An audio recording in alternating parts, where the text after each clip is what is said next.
Bismillahirrahmanirrahim. Alhamdulillahi rabbil alamin.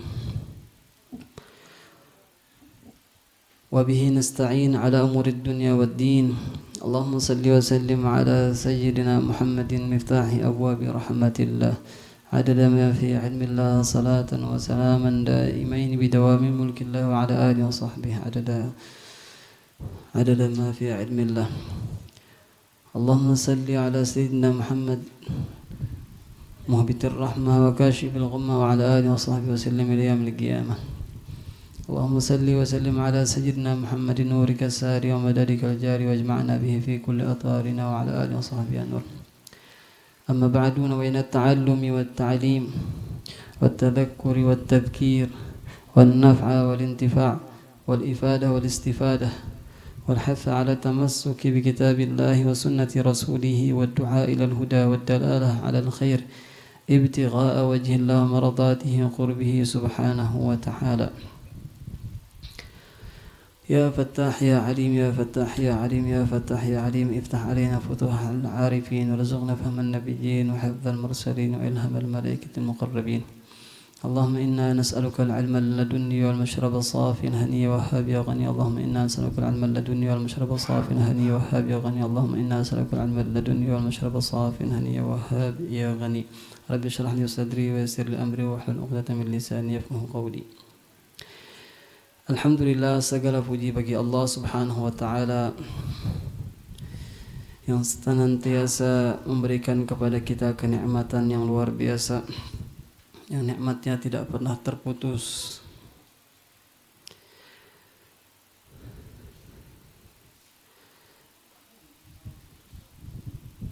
Wabil khusus nikmat iman dan nikmat Islam. Dan kita patut mensyukuri akan nikmat Allah Subhanahu wa taala, bahkan wajib mensyukuri nikmat daripada Allah Subhanahu wa taala. Dan bukti kasih sayangnya Allah kepada hambanya, meskipun nikmat itu berasal darinya dan kita mensyukurinya, seandainya kada dibalas oleh Allah gen cukup sudah. Apalagi ketika kita mensyukurinya, Allah janjikan tambahan daripada nikmat tersebut. Jika kalian bersyukur, maka aku akan tambah, kata Allah Subhanahu wa taala. Sebagaimana dalam firman-Nya, la in syakartum la azidannakum. Dan tanda kita mensyukuri nikmat Allah Subhanahu wa taala, kita gunakan kaki kita, kita gunakan mata kita, kita gunakan tangan kita, kita gunakan seluruh badan kita untuk melakukan taat kepada Allah Subhanahu wa taala. Dan di antara ibadah atau ketaatan yang kita lakukan sekarang ini yaitu mempelajari, mendalami hukum-hukum Allah Subhanahu wa ta'ala. Sebagaimana disebutkan oleh ulama, sesungguhnya ibadah yang paling bagus kita gunakan, kita lakukan untuk menyembah Allah Subhanahu wa ta'ala yaitu memahami agama.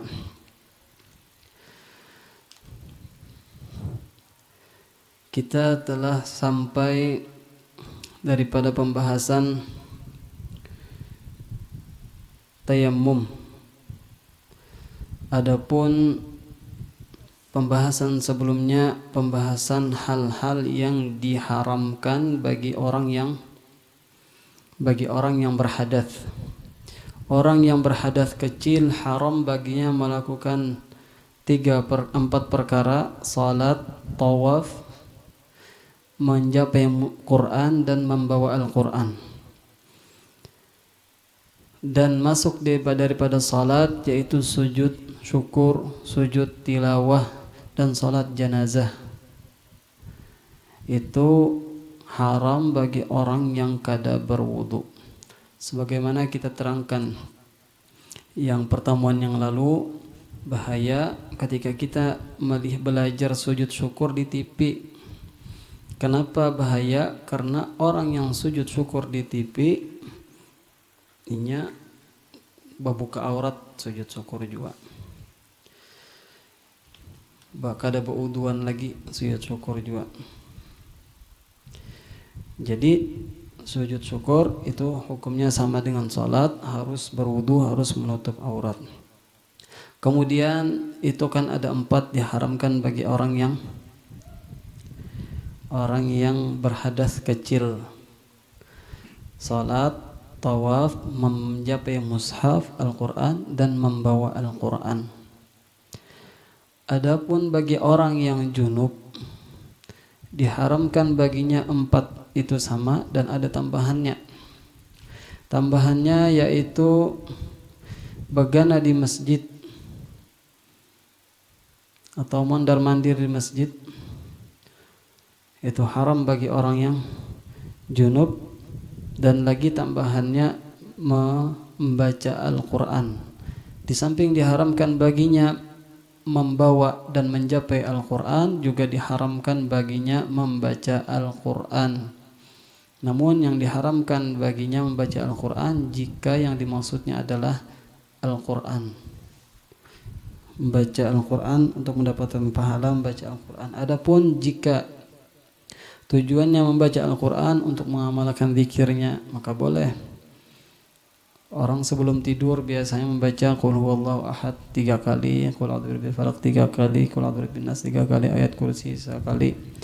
Nah, membaca itu dengan tujuan mengamalkan zikirnya atau dengan tujuan menjaga diri daripada gangguan setan misalnya atau gangguan yang lainnya, maka boleh meskipun dalam keadaan junub.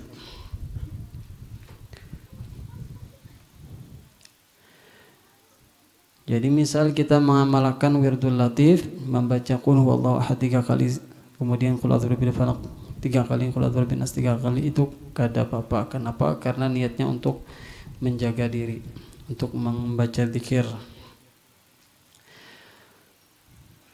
Nah, itu bagi orang yang junub diharamkan baginya 6 perkara. 4 buting sama lawan orang yang kada berwudu, orang yang berhadas kecil. 2 tambahannya khusus bagi orang yang bagi orang yang berhadas besar. Kemudian untuk orang yang haid atau orang yang nifas itu ada tambahannya. Selain 6 ini, tambahannya 4. Tambahan pertama adalah puasa. Puasa kada boleh orang yang haid dan orang yang nifas berpuasa. Dan tolak. Kalau puasa ini bagi nang haid, bagi orang yang haid puasa kada boleh. Adapun tolak ini haram bagi lakinya, bukan bagi perempuannya. Kenapa jadi haram tolak? Laki mentalak, mencerai istri waktunya haid, kenapa jadi haram? Karena memperpanjang iddahnya. Iddahnya jadi berpanjang. Oleh karena itu syariat mengharamkan suami mentalak istrinya dalam keadaan haid, kecuali bininya yang hendak. Bininya yang hendak, artinya seorang yang hendak perpanjang. Jadi ada dalam syariat itu ada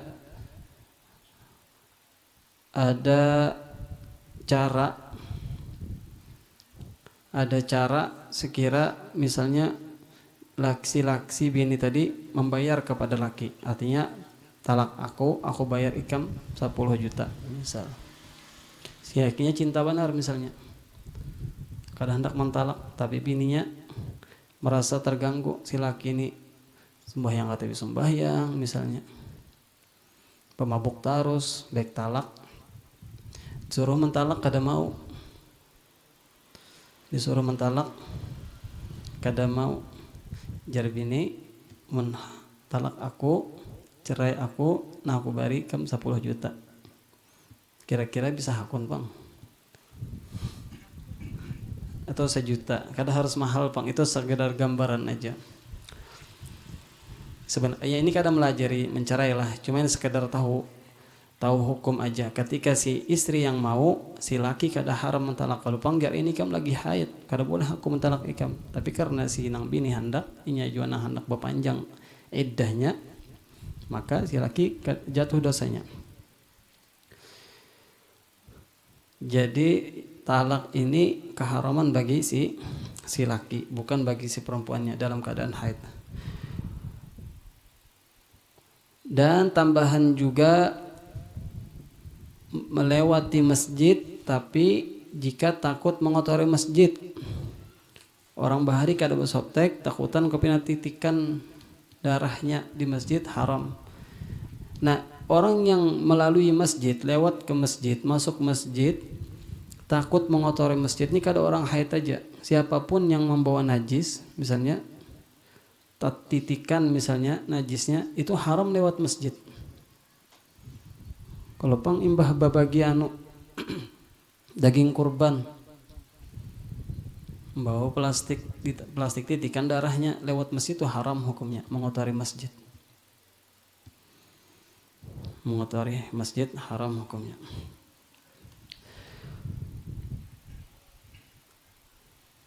Kemudian tambahan lagi walistimta'u bima baina surrati warukbah, dan bersenang-senang antara pusat dan lutut itu juga diharamkan.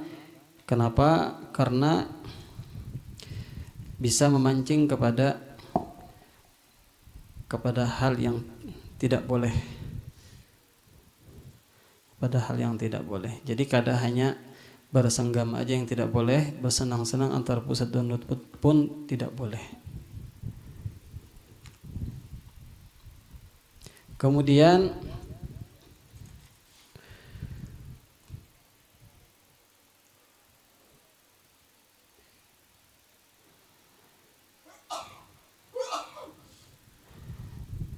ada hadisnya yang Rasulullah SAW pernah ditanya tentang apa saja yang boleh bagi laki-laki daripada perempuannya ketika perempuannya sedang haid.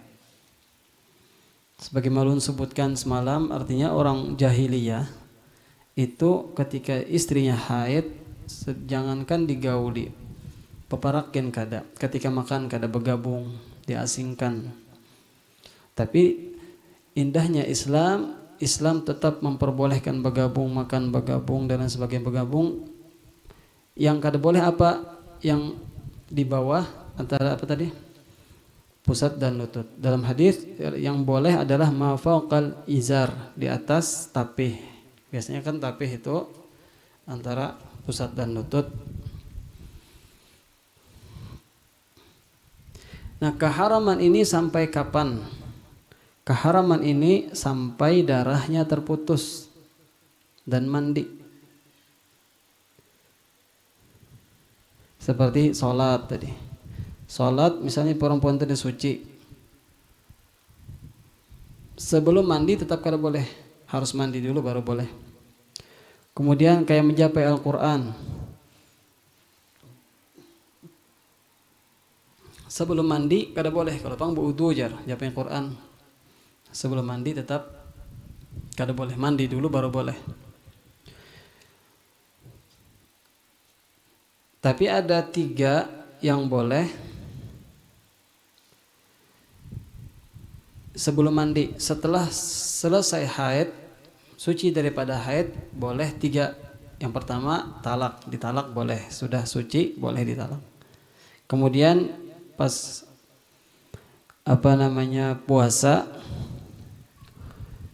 puasa itu boleh meskipun belum mandi lagi jar, niat puasa bolehlah, boleh niat puasa, sahlah puasanya sah.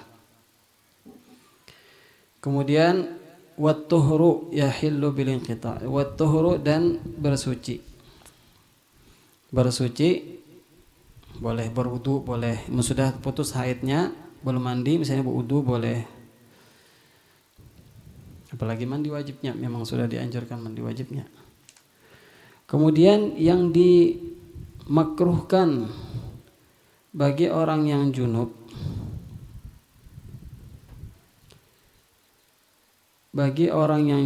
dimakruhkan makan, minum, guring, bersenggama, makruh sebelum membasuh kemaluannya dan sebelum berwudu. Jadi saya kira boleh koler mandi malam jar. Saya kira boleh basuh kemaluan dan berwudu. Boleh dah minum banyak. Boleh guring, tenang guring. Namun belum melakukan itu langsung guring aja, atau makruh guringnya. Karena rentan bisa diganggu oleh jin. Dimakruhkan orang nang guring kada membasuh dan kada berwudu. Kalau berwudu panjang basuh aja, ya dapat pahala sunnah, cuma kurang masih karena kada berwudu.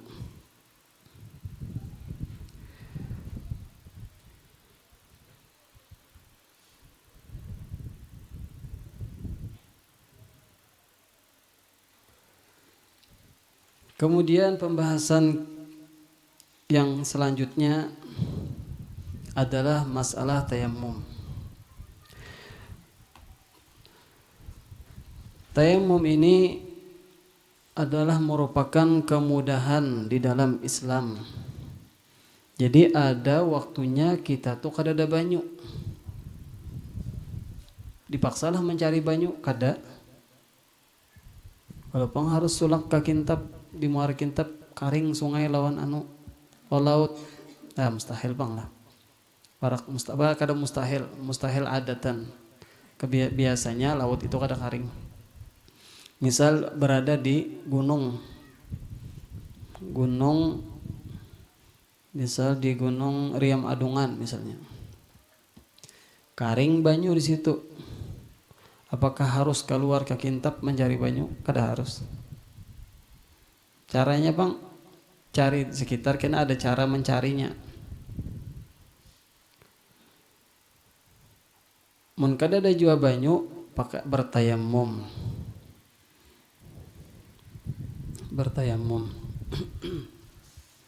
Namun ulun takuni semalam tuh di Riam Adungan jarbuhannya kada suah karing. Sumber di situ paling balumut. Amun karing kada. Alhamdulillah, itu nikmat besar dari Allah Subhanahu wa taala. Tayammum ini adalah perkara yang suatu kemudahan di dalam syariat. Orang garing misalnya kada kau mencapai banyu, caranya bertayamum. Orang garing caranya bertayamum. Dalam hadis disebutkan ju'ilat liyal ardu masjidan wa turbatuha tahura. Dijadikan untukku bumi ini sebagai masjid. Yang artinya dimanapun kita sembahyang boleh selama kada menginjak najis. Hendak di lapangan sembahyang boleh. Hendak di pinggir laut sembahyang boleh. Nyalam sembahyang tergantung bang. Kau bergerak pakai kapal selam. Kapal selam apa? Pakai kapal selam bisa pakai misalnya pakai baju penyelam. Apa? Pakai speed itu kan ada di dalam laut, tengah laut, di atas laut.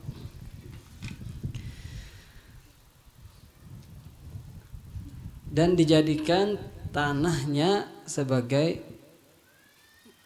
alat untuk bersuci.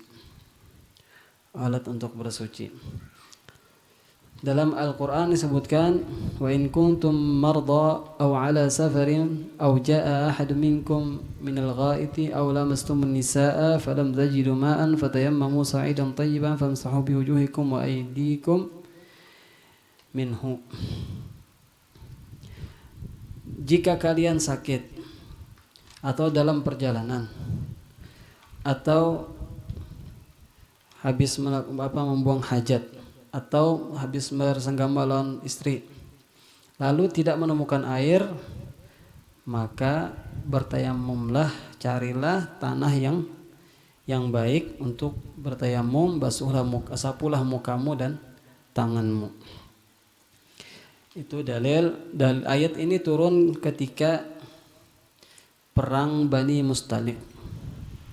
pada tahun ke-6 daripada Hijriah. Ada riwayat mengatakan tahun ke-4.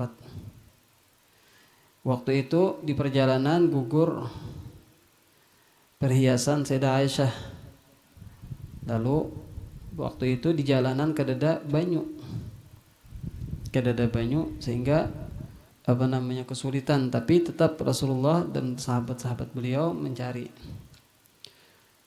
Nah, karena kedada banyu diturunkan ayat ini untuk bertayamum.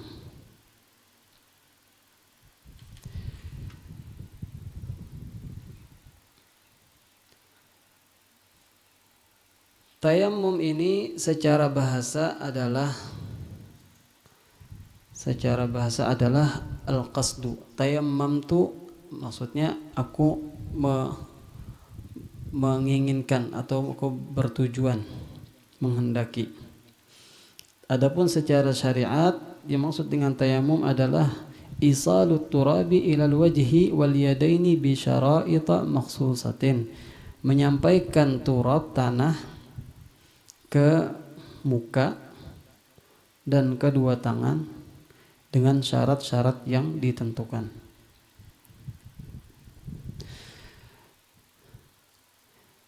Lalu apa sebab-sebab bertayamum? Ada sebab tayamum, ada rukun-rukun tayamum. Yang pertama, musannif menyebutkan sebab-sebab tayamum itu ada 3. Sebab tayamum itu ada 3.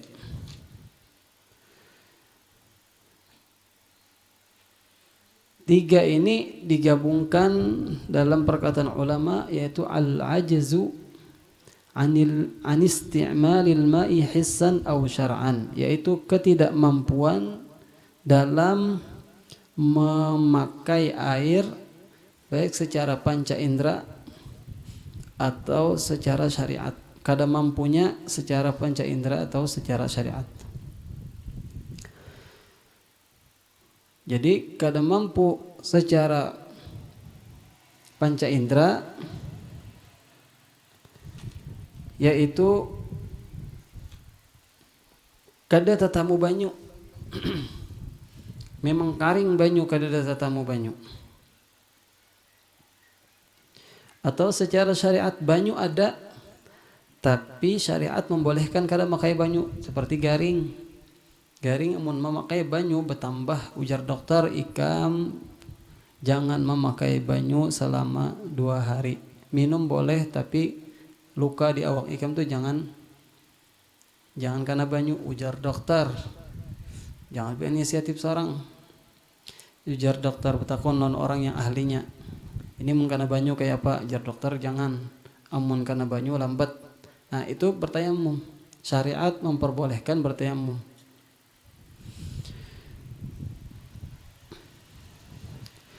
Sebab yang pertama adalah kada tatamu air. Kada tatamu air secara panca indera. Jadi orang yang muhdits dan orang yang junub itu boleh bertayamum kalau yakin banyu tadi kadada. Menyakin banyu kadada, pokoknya samuharaan nih misalnya, atau sa gunung tadi Muharani kada pas pang jadi contoh, soalnya banyu banyak ya lah. Di gunung ini misalnya banyu kadada 4 kilo ke sana. Maunya kalau mencari ke sana sekitar 4 kilo kada ada jual banyu. Teleponi kawan di sana adalah banyu habis jua. Mun yakin kada ada banyu, maka bertayamum.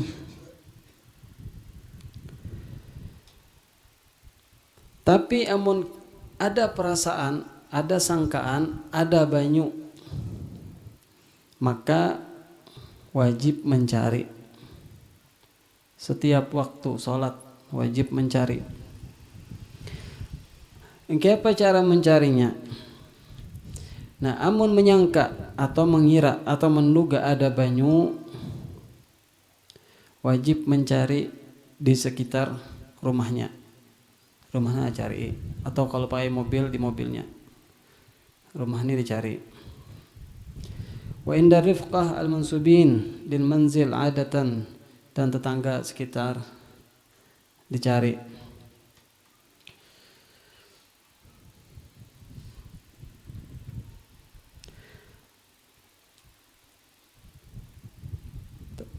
Tapi misalnya mencari ini di tetangga, waktu kawan-kawan di Higa ini, sekiranya kita tahu bahwasanya mereka bakal membari. Amun tahu mereka itu kada mau jauh membari, maka kada perlu ke sana menakuni, atau takuni dulu. Kemudian embah sudah mencari di rumah kadada di kawan-kawan, kalau musafir kan kakawanan bayi serombongan, mobil kedua ketiga dicari kadada juga. Hanyar meitihi sekitar, sekeliling diitihi, kiri kanan muka belakang ada tanda-tanda banyu. Kalau tanda-tanda banyu itu kan misalnya kita di padang pasir, ada berkumpul di sana binatang, nah itu bisa ada banyu, harus kita datangi.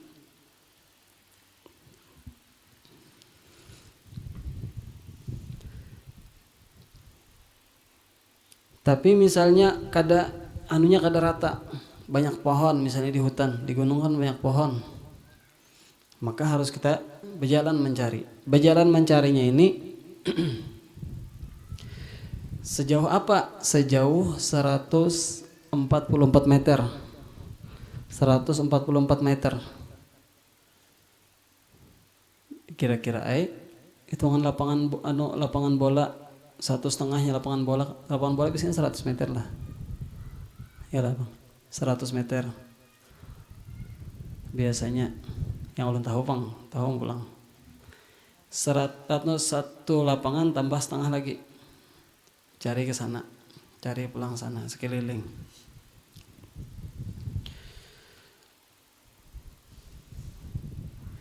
Itu kalau menyangka ada.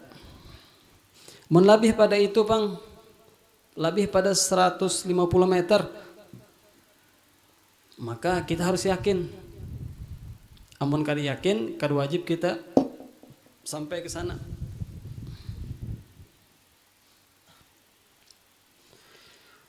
Amun kada yakin, maka kita wajib tadi mencari sekitar 150 meter aja. Amun yakin ada lebih pada itu, misal sini sampai ke Ulu tuh berapa kilo? Ada sekilo lah, kada sampai lah.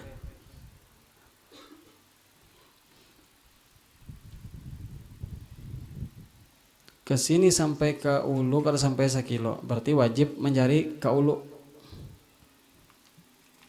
Teleponi kawanan yang di Ulu, adakah banyu di situ?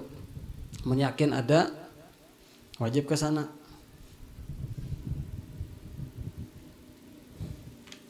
Atau ada tanda-tanda hujan sebelah sana, kita wajib mendatangi. Sampai mana wajib mendatangi ini? Sampai mana wajib mendatangi? Sampai kurang lebih 1,5 mil. 1,5 mil. Berapa kilo tuh 1,5 mil tuh? Ada mengatakan di sini 2 kilo 782 meter plus setengah meter. Anggaplah 2 kilo 800 meter. Lebih pada itu, lebih pada 2 kilo 800 meter, maka kada wajib Bapak mencari, kada wajib mendatangi. Misal di Muara kada ada banyu, wajiblah mencari, mendatangi ke Kintab sana, kada wajib karena hitungannya jauh benar. Ya mungkin orang wah ini nyaman bang, soalnya ada aja mobil cepat aja. Orang bahari kan ada mobil mendatangi ke Kintab sana 20 kilo lucut bahari. Iya mun ada kendaraan bahari kan gak ada secepat kendaraan wah ini. Apalagi jalan rusak. Nah lambat lagi kamu kasih tuh.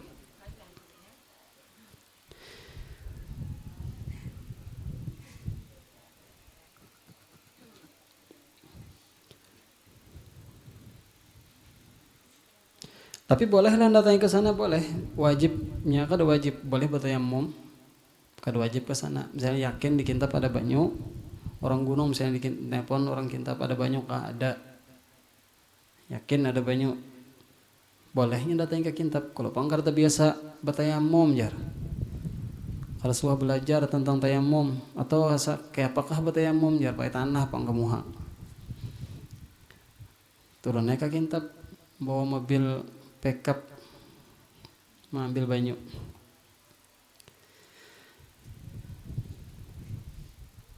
Nah itu cara mencari banyu. Amun kadada hanya bertayamum. Oh ada jar di kampung tapi orang berjual larang. Nah boleh coba bertayamum.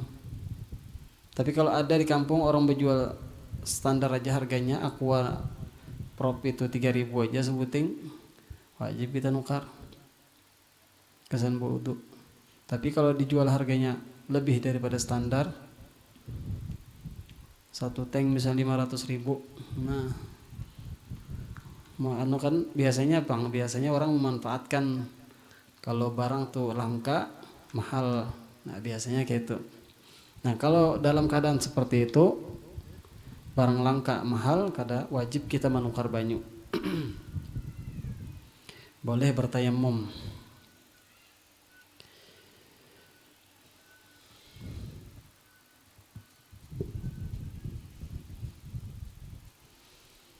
Kemudian itu sebab yang pertama adalah kada tetamu banyu. Sebab yang kedua adalah sakit. Sakit ini ada tingkatan. Ada tingkatannya. Ada sakit parah. Amun makai banyu mati. Atau amun makai banyu pecang stroke misal hilang kada bergerak lagi tangan yang pakai banyu. Kalau pang dokter mah kayak itu ikam tangan ini nah. Amun karena banyu bisa stroke. Nah, kada boleh pakai banyu. Atau pagat misal aja nih kalau ada kan bisa juga terjadi seperti itu. Karena banyu bisa terpacul misalnya.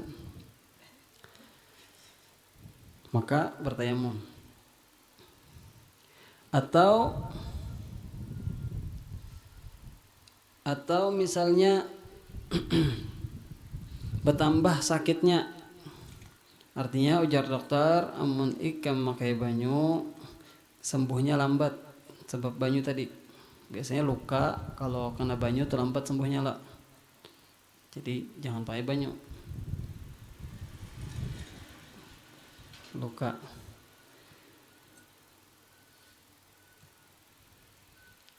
Atau anggota badan kita yang nampak berubah seperti muka misalnya lukanya di sini, amun pakai banyu pecang behirang ini, nah jangan pakai banyu.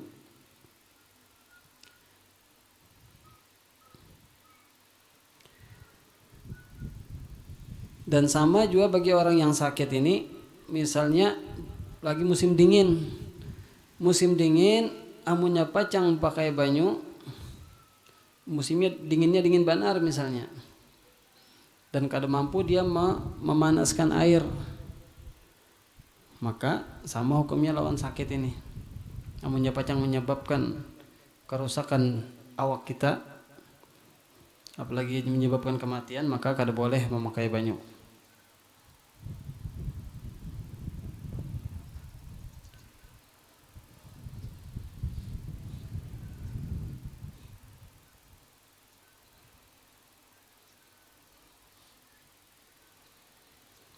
Tapi misal itu kada ujar dokter kada madahi, atau dokter ujar dokter biasa aja, tapi seorang ini rasa maksudnya menduga gitu, nah amun pakai banyu pacang lambat sembuh, bolehlah kita bertayamum. Jazat tayamum, boleh bertayamum, tapi salatnya diulangi kena mun sudah datang banyu, mun sudah membaik salatnya diulangi. Tapi menurut Imam Ramli wajib memakai air, cuma kalau cuma dugaan, kada sampai sangkaan yang kuat.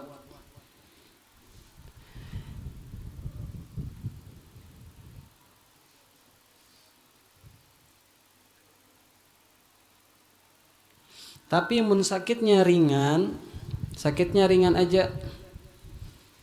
Tapi seperti misalnya luka dikit aja tuh, nah luka dikit aja nyata pakai banyu, misalnya hirangnya dikit aja, atau hirang tapi di dalam awak misalnya, atau rasa sakit aja makainya ketika makai banyu, misalnya luka ada banyu kada apa sebenarnya, cuma rasa sakit, perasaan sakit aja, kada memperlambat kesembuhan. Atau musim dingin atau musim panas banyunya dingin benar, atau banyunya panas benar, tapi kada apa-apa, kada membahayakan diri. Yang kayak di Hadramaut itu, kalau misalnya musim dingin banyunya dingin tapi dipakai kada apa-apa, maksudnya kada membahayakan kita tanah. Dinginnya tuh kada kayak dingin salju, Jepang dingin, maksudnya kayak apa gitu banyu dingin. Atau panas, musim panas benar, jadi tersiksa benar orang nang kerannya tuh dari besi, keran rumahnya tuh sebagian dari besi, musim panas benar banyunya. Buat ember aja dulu sekira dingin.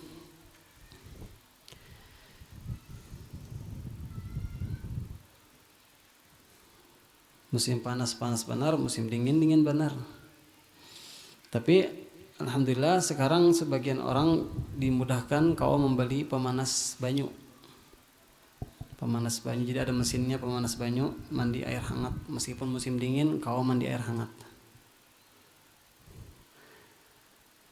Tapi kada semuanya orang, ada aja mesin yang kada kawa.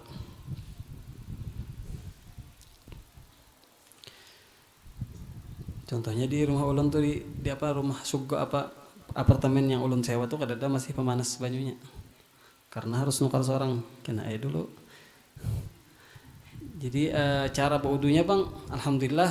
Jadi di rumah itu menlawas dibuka setumat kita nanti hadangi, jadi hangat banyunya, kada dingin benar kalau dipakai itu. Atau panas tuh tahani dihadangi dibuka seemberan keluarkan dulu, hanya berwudu kawa. Kada lucut.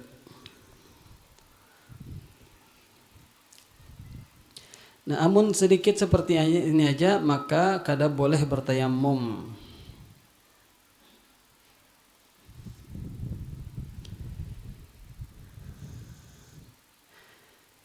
Kada boleh bertayamum. Tapi amun yang luka misalnya sedikit aja, lukanya sedikit aja, lukanya sedikit aja dan kada kawa kena banyu sedikit itu aja, maka tetap wajib berwudu, tapi ini kada dibasuh. Caranya basuh, kena basuh muhala, basuh tangan nang sembuh nang kada sakit, sisanya nang luka ini ganti lawan tayamum. Tayamum.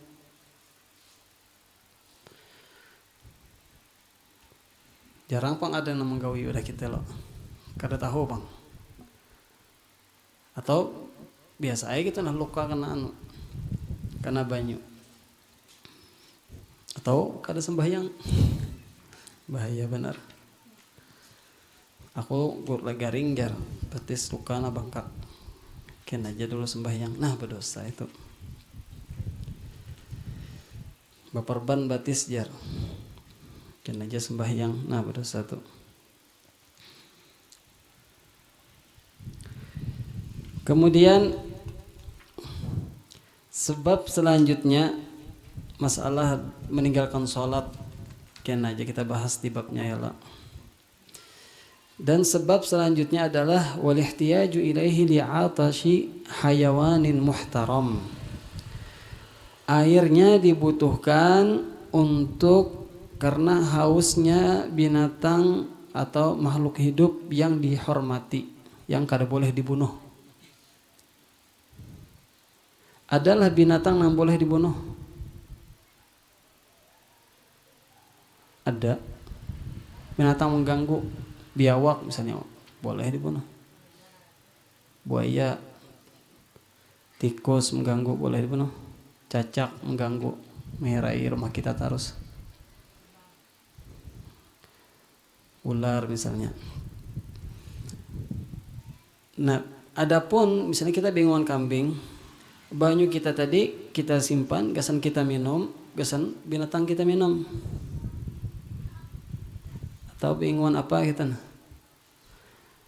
Nah, banyu itu tadi karena dibutuhkan untuk hausnya yang ada yang membutuhkan makhluk hidup, maka kita dianggap banyu itu kadada. Dianggap banyu itu kadada.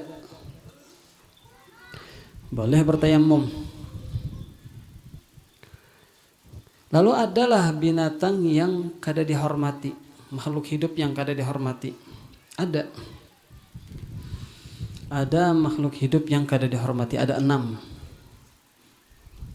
Maksud kada dihormati ini boleh dibunuh, kada haram dibunuh. Ada 6. Pian kada menyangka nih nyolong sebut nih.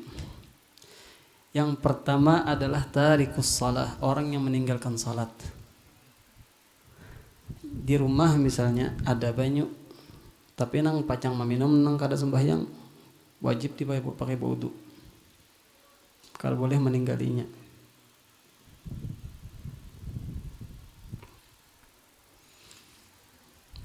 Jadi orang yang meninggalkan sholat ini, karena di sini disebutkan dalam syarah, jadi orang meninggalkan sholat ini ada 2 macam. Ada kalanya meninggalkan sholat karena ingkar, artinya sholat ini kada wajib, bukan kewajibanku sholat. Aku ini sakahandak wae masuk surga, iya terserah kuya gitu nah. Masuk surga kada kemudiannya.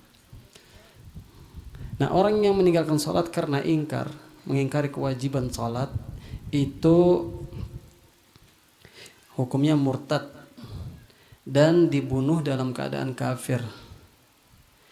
Tidak dimandii, tidak disolati, tidak dikubur di kalangan kaum muslimin.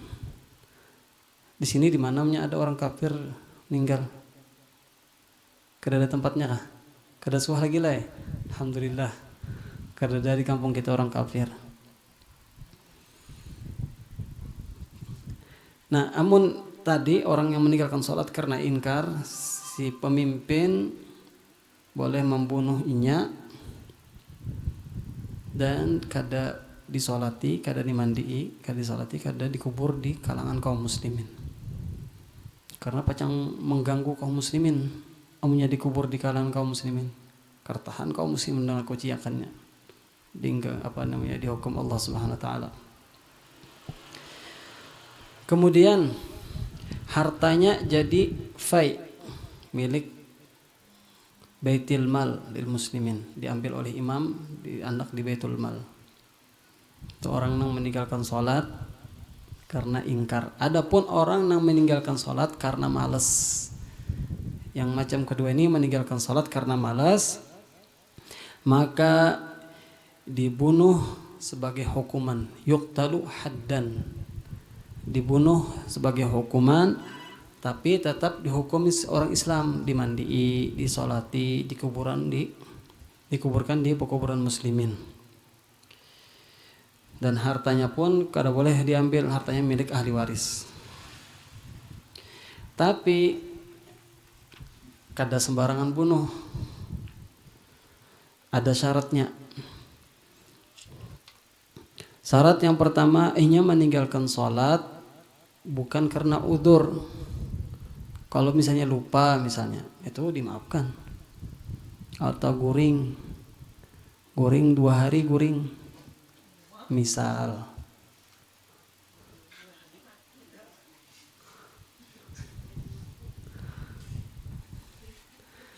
guring lawas ini karomah. Disebutkan Ashabul Kahfi itu guring lawas.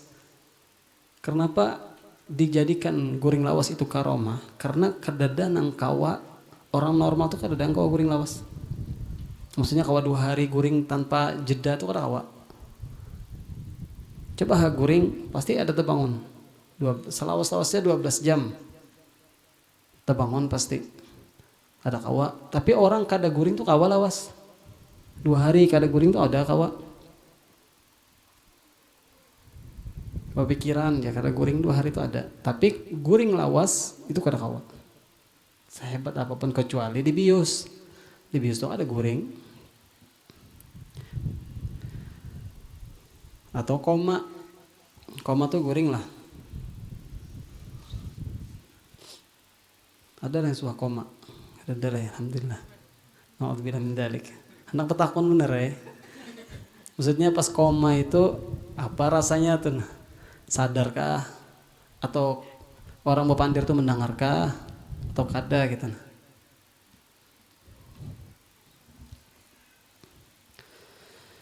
Alhamdulillah lah keadaan suah koma, mudah-mudahan dijaga oleh Allah Subhanahu wa taala.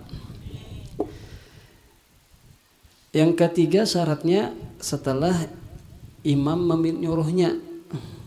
Ya imam salat ikam. Ya aku dipanggil oleh presiden atau pemimpin.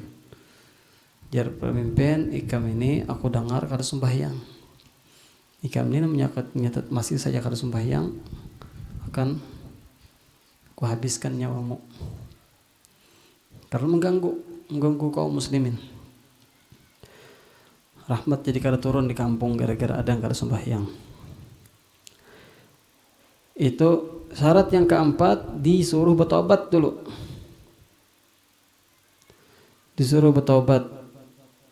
Lalu kada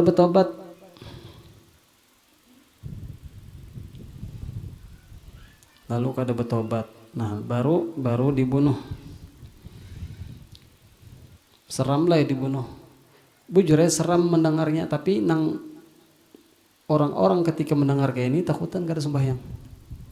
Makanya hukum Islam ini seakan-akan seram padahal di situ ada kasih sayang di dalamnya. Kuitan tuh nah. Kuitan amun kada karas tahun anak itu sama halnya dia kada sayang. Karas itu bukan berarti kejam, karas itu maksudnya disiplin. Amun kuitan kada disiplin lawan anak itu sama dengan kuitan tuh kada sayang lawan anak. Anak kada sembahyang dibiarkan, kada sayang lawan anak.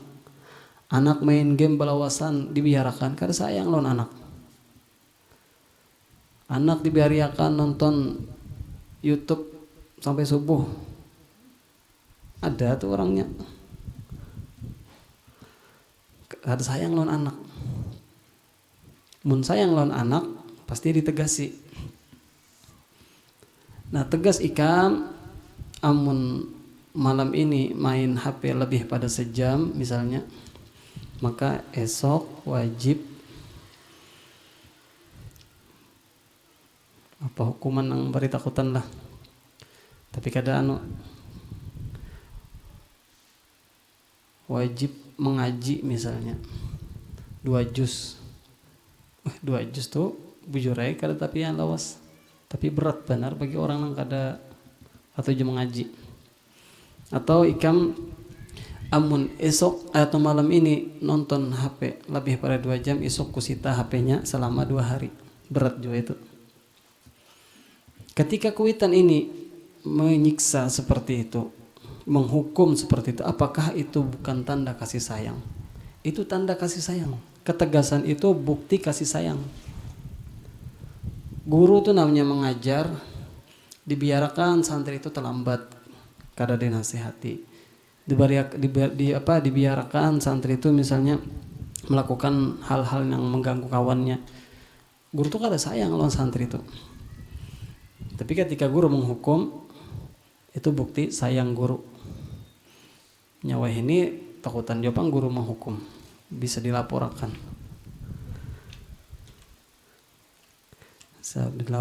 bahari setahun panglah guru-guru bahari itu tegas luar biasa,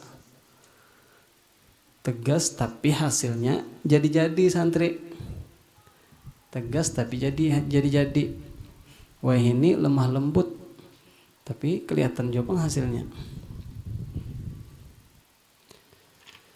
lemah lembut nang kada meherani. Kalau lemah lembut meherani itu pasang bagus juga santrinya, maksudnya lembut tapi menasehati, lembut tapi membawai, itu masih bagus gitu.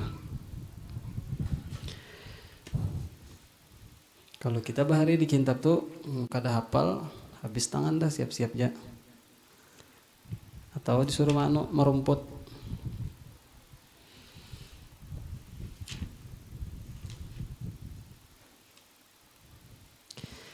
Kemudian orang yang kada muhtaram, yang halal darahnya adalah zani muhsan, penzina yang sudah kawin. Penzina yang sudah kawin dan sudah menggauli istrinya. Orang yang berzina itu dihukum dalam Islam dicambuk 100 kali. Tapi itu kalau belum beristri atau belum bersuami. Kalau sudah beristri dan bersuami, hukumnya dibunuh, dirajam dalam Islam. Disebutkan dalam hadis, amun kada dicambuk di dunia, pacang berat panar anunya, siksaannya di akhirat. Makanya dicambuk di dunia. Dan ngerinya zina ini ketika dalam hadis disebutkan la yazni zani hina yazni wa huwa mu'min. Tidaklah orang yang berzina ketika dia berzina di hatinya itu ada iman. Artinya ketika berzina iman itu suka ada di hati. Bahayanya ketika berzina mati dalam keadaan kafir, kada beriman. Na'udzubillah min dzalik.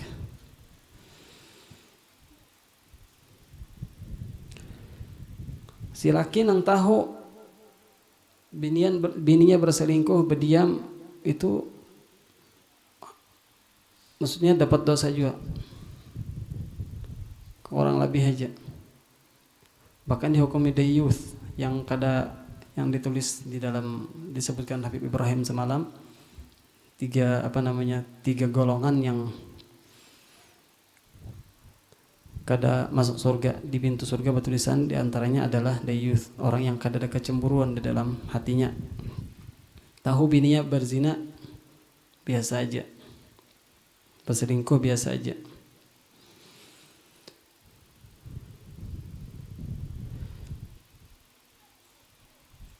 Kemudian yang halal darahnya yang tidak dihormati, yang kada perlu kita mengasihaninya dengan menyimpan banyu keseninya, adalah murtad, orang yang keluar dari agama Islam. Dari keluar dalam agama Islam ini ada 3 gambaran, bisa dengan ucapan, bisa dengan perbuatan, bisa dengan keyakinan. Nah ini perlu kita pelajari juga.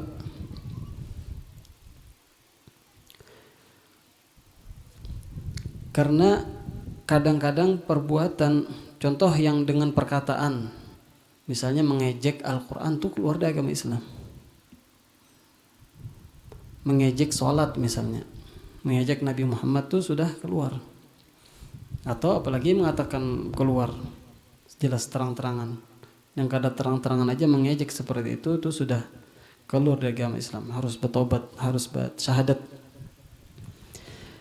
Atau dengan perbuatan sujud misalnya lawan salib, empat-empatan orang sujud lawan salib, menghormati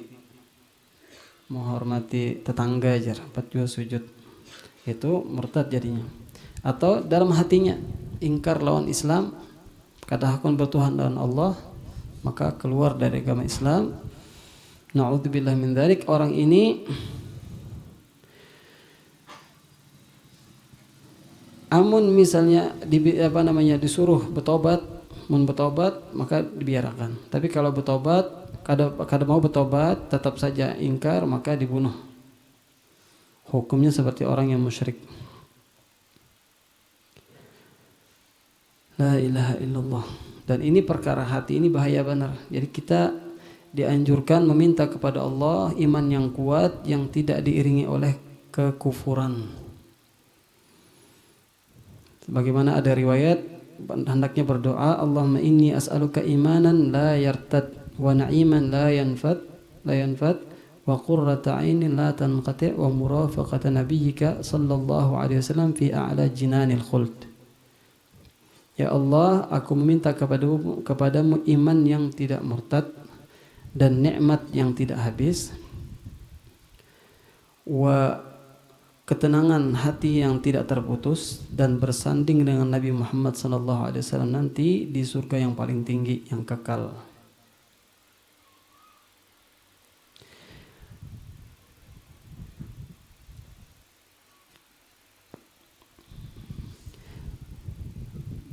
Sebutkan di sini barang siapa yang ada memiliki air.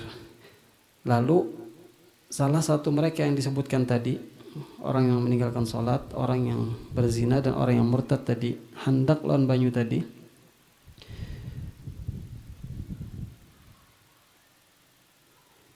maka tidak boleh dia memberikan air tersebut, dan bahkan dia pakai airnya meskipun mereka pacang mati. Meskipun mereka pacang mati. Mana jar peri kemanusiaan? Nah, ini peri kemanusiaan. Ini peri kemanusiaan. Artinya kita minta mereka bertobat, itu peri kemanusiaan kita. Membiarkan mereka celaka di akhirat itu tidak mempunyai peri kemanusiaan. Jadi ada dua gambaran kan, celaka di dunia, selamat di akhirat, atau selamat di dunia, celaka di akhirat. Yang mana lebih dipilih?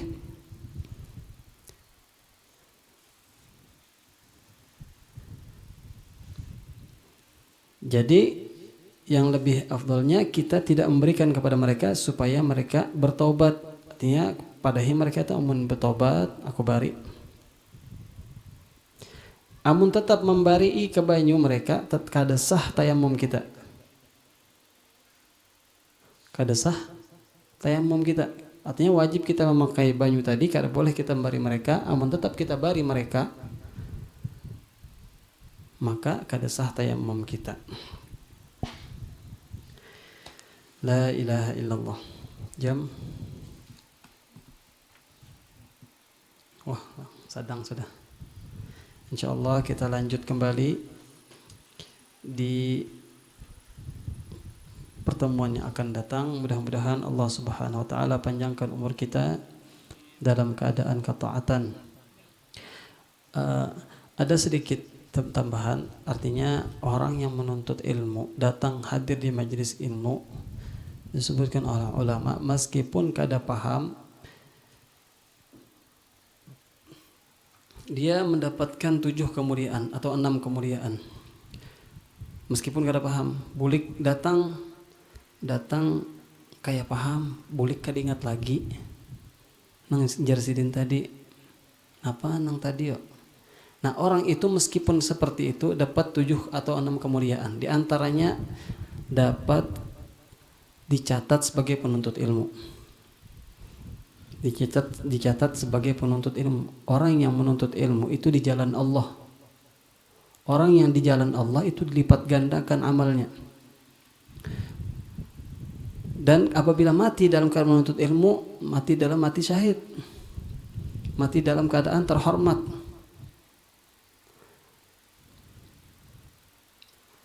Bahkan tinggi derajatnya, diangkat oleh Allah Subhanahu wa taala. Dan apabila di majlis itu Allah Ta'ala turunkan rahmat, dia mendapatkan, dan kehadirannya dia setiap langkahnya menjadi sebab terampuni dosa dan terangkat derajatnya. dan lain-lain. Nah itu luar biasa sudah bagi orang yang hadir menuntut ilmu. Jadi mudah-mudahan Allah Ta'ala tambahkan semangat kita dalam menuntut ilmu. Kita hadiri majlis-majlis ilmu dimanapun itu, yang penting majlis ilmunya baik sesuai dengan ajaran ahli sunnah wal jamaah. Kita hadiri, kita niati untuk selalu berhadir. Mudah-mudahan jadi keberkahan bagi kita dan keluarga kita.